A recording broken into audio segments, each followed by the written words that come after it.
Hi all, ഇനി നമുക്കൊരു single beads lock ചെയ്യുന്ന എങ്ങനെയാണെന്ന് നോക്കാം.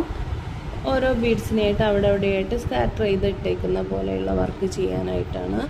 ആദ്യം നമ്മളൊരു ചെയിൻ സ്റ്റിച്ച് എടുക്കുക, അതിലോട്ടൊരു ബീഡ്സിനെ ഇറക്കി കൊടുക്കുക. എന്നിട്ട് ഒരു ചെയിനൂടെ അതിനെ അടുപ്പിച്ച് ഒരു ചെയിനൂടെ എടുക്കുക. ദെൻ അതിലോട്ട് നമുക്ക് ഈ ത്രെഡിനെ ഇപ്പം എടുത്തേക്കുന്ന ഈ ചെയിനിനെ ഒന്ന് കവർ ചെയ്ത് കൊടുക്കുക.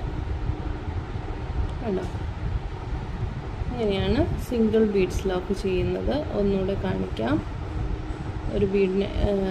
ഒരു ചെയിൻ എടുക്കുക, അതിലോട്ടൊരു ബീഡിനെ ഇറക്കി കൊടുക്കുക, ഒന്ന് അടുപ്പിച്ച് വെച്ച് ആ ബീഡിൻ്റെ വലിപ്പത്തിൽ ഒന്ന് അടുപ്പിച്ച് വെച്ചൊരു ചെയിൻ എടുക്കുക.